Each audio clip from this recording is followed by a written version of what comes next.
There is a side of love most people never notice. The way we fall, the way we idolize, the way we hand someone more than they can carry. It can feel magical, intoxicating, but also overwhelming. Today we're unpacking why romantic love can feel so intense and what it really teaches us about ourselves. Hi everyone, I'm Hilda. I've been fascinated by love, the magical kind, the kind that makes your heart race, and why it crashes when reality shows up.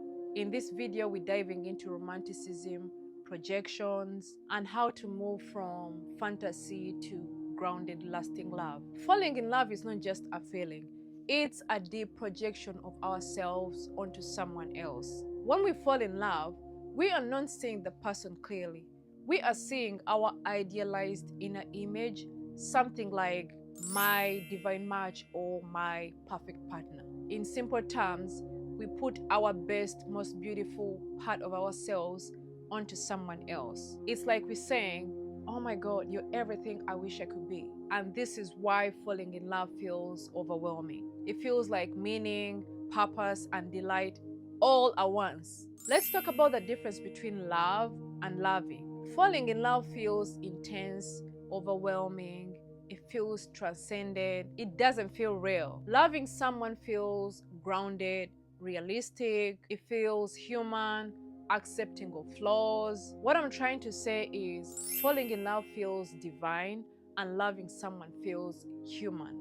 Falling in love can be beautiful, but it's not the foundation of lasting love. When we fall in love, we aren't seeing the other person. We are seeing our own projection of divinity or perfection. And I'll give some everyday examples. You meet someone and think, oh my God, they're perfect. They're everything I always wanted.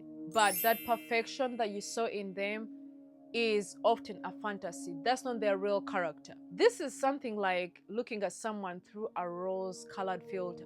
Basically, you emotionally invested in a version of them that you made up. Let's talk about why romantic love can turn painful. Romantic love can turn painful because the person can't actually be what you projected. Eventually, reality shows up, and when it does, people feel disappointed, they feel hurt, they feel misunderstood, and that's the crash phase. That's when magical feelings disappear and normal human quirks show up. Let's talk about what this looks like in relationships. Most marriages follow this pattern. 1.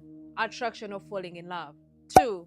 Disillusionment or reality check. 3. Either separation or acceptance and mature love. Only if couples can learn to see each other as humans instead of ideals can stable love grow. Let me give a real life example. You think they're perfect, and then you get upset when they're not. That's not real love yet. That's projection. I want you to think about those intense celebrity romances that we see all over social media. Two people meet, instant chemistry, every post is about each other, every text feels electric. At first, it feels magical.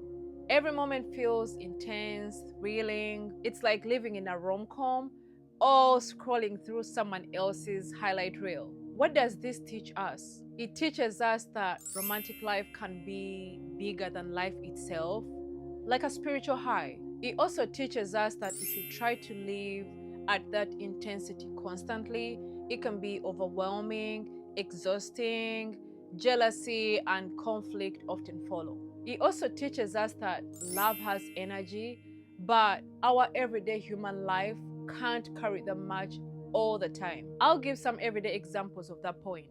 So you start seeing someone new, and every free moment is texting or planning elaborate dates. All of a sudden, you're ignoring your friends, work, your hobbies, because that relationship feels so big. That intensity might fizzle or crash because life still needs balance.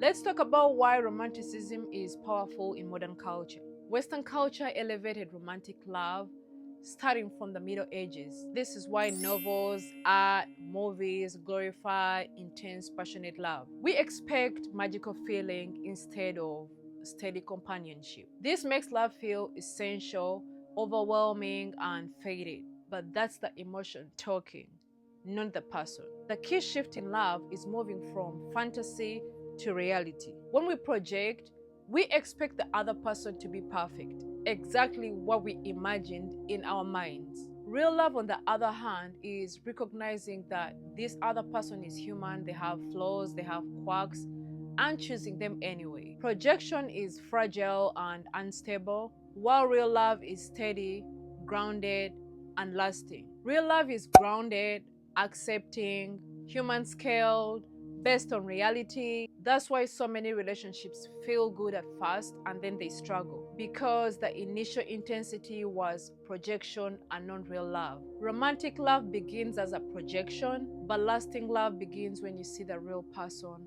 flaws, quirks, and all. Thank you for watching, and remember, fall in love with people, stay in love with reality.